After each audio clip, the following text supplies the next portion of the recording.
At 11:47 at night, a man sits alone in a dark room, staring at his phone. Someone has misunderstood him. A message in the group chat has twisted his words, questioned his intentions, and made him look foolish in front of everyone.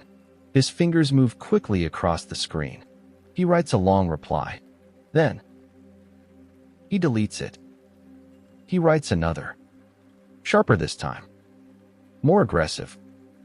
He deletes that one too. For several minutes. He fights an entire battle inside his own mind. He imagines the perfect sentence, the undeniable argument, the final response that will prove, once and for all, that he was right. But before he presses send, he stops and asks himself one simple question. What will winning this argument actually give me? More peace? More understanding? Or just another argument? He turns off the screen, and for the first time that evening, the room becomes quiet. This is not weakness. According to Taoist philosophy, it may be one of the clearest signs of wisdom. Wise people can disagree. They can correct false information. They can defend themselves. They can protect someone who is being mistreated. And they can speak firmly when something truly matters. But wise people do not turn every disagreement into a battle. They do not argue simply to protect their pride. They do not waste their energy trying to force understanding into a mind that has already decided not to understand. Because there is an important difference between a conversation and a contest. A conversation is an exchange. Both people are willing to listen. Both people are willing to question themselves. Both people are willing, at least in some small way, to move closer to the truth. But an argument driven by ego is different. At that point, you are no longer searching for truth. You are defending an identity. I must be the intelligent one. I must be the one who is right. I must not appear weak. I must win. And once a disagreement reaches that point, facts often stop matching. The real goal becomes victory. Taoism asks us to look carefully at the cost of that victory. The ideas we now associate with Taoist philosophy, developed in ancient China, two of its most important texts are the Tao Te Ching, traditionally associated with Lao Tzu, and the Zhuangzi, associated with the philosopher Zhuangzi. These texts often return to a simple idea. Do not create unnecessary resistance. Do not force what does not need to be forced. Do not fight simply because your ego wants to win. In the Tao Te Ching, we find one of its most famous lines. Those who know do not speak. Those who speak do not know. This does not mean that intelligent people should remain silent forever. Lao Tzu himself used words. The Tao Te Ching is made of words. The deeper meaning is that genuine understanding does not constantly need to advertise itself. The person who truly knows does not desperately need to appear knowledgeable. The person who is secure does not need to dominate every conversation. And the person who possesses inner clarity does not need everyone else to agree with them. This Taoist principle is often described as non-contention, not passivity, not cowardice, not submission. Non-contention, the refusal to create unnecessary conflict. Think about water. When water meets a rock, it does not stand in front of the rock and demand that the rock move. It does not become angry. It does not try to prove its strength. Water simply flows around it. It continues. It adapts. And over time, even stone is changed. This image appears again and again. In Taoist philosophy, what is soft can overcome what is hard, not through greater force, but through flexibility. Most arguments move in the opposite direction. Someone raises their voice, so we raise ours. Someone becomes sarcastic, so we become cruel. Someone attacks our pride, so we search for the place where their pride is most vulnerable. Soon, The original subject disappears. Two people may begin by discussing money, work, politics, or some small household problem. 10 minutes later, they are attacking each other's intelligence, character, family, and past mistakes. Neither person is solving the problem anymore. They are simply exchanging pain. The Taoist does not ask, "How can I hit harder?" The Taoist asks, "Why am I allowing myself to be pulled into this?" Many arguments continue because being wrong feels dangerous. A mistake is no longer treated as simply a mistake. It begins to feel like evidence. Evidence that we are foolish, weak, unworthy. So we defend ourselves long after we realize that our position may be incomplete. And this is where wisdom becomes difficult. It is easy to remain calm when everyone respects you. It is much harder when someone misunderstands you. The wise person accepts an uncomfortable truth. You cannot control the version of you that exists inside another person's mind. You can explain yourself clearly. You can behave with integrity. You can correct the facts, but you cannot enter another person's mind and force them to see you accurately. Trying to do that can become a prison. You spend hours preparing arguments for people who are not listening. You lose sleep over opinions that may be forgotten tomorrow. You sacrifice your present peace, trying to control a judgment that was never truly yours to control. Taoist wisdom invites you to loosen your grip. Not every misunderstanding must be corrected. Not every accusation deserves a trial. Not every person deserves unlimited access to your attention. And this brings us to silence. Silence is often misunderstood. We assume that the person who stops speaking has lost. But sometimes, silence is what allows reality to become visible. When you stop defending yourself, you begin to see whether the other person truly wants understanding or simply wants conflict.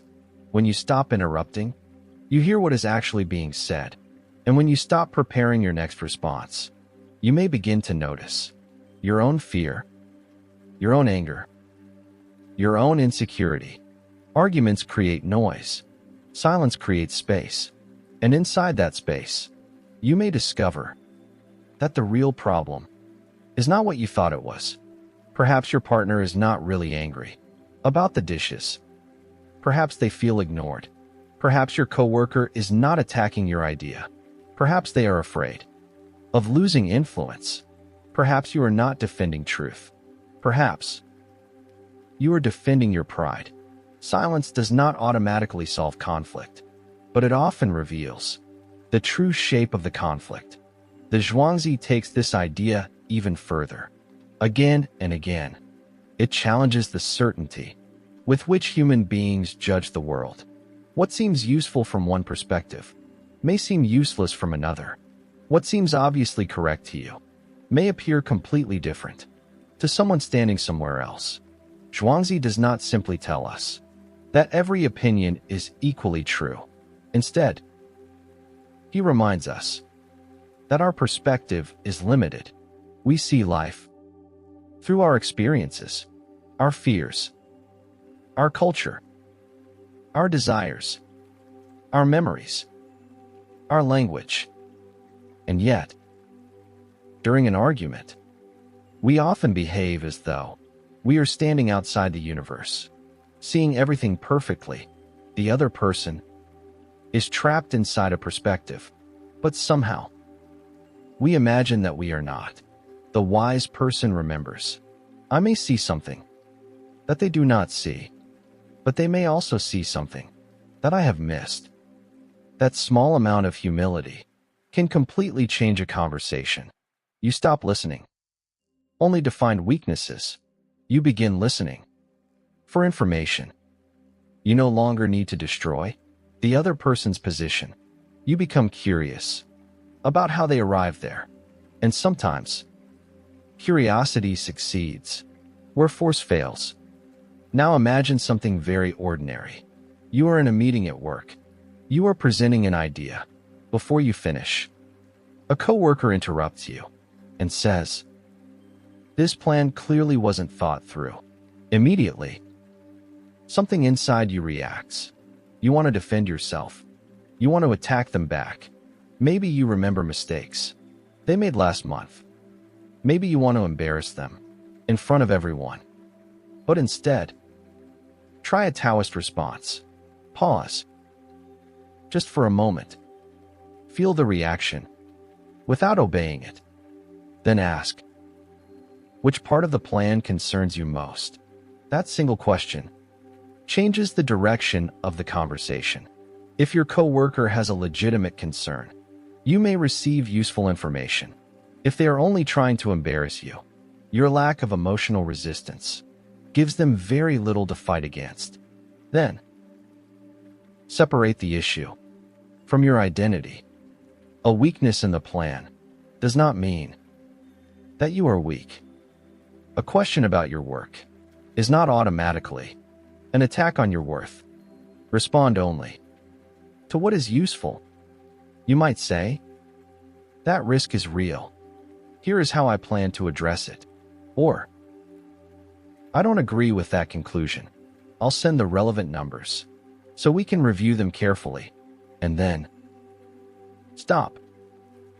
Do not add 3 sarcastic sentences. Do not try to humiliate them.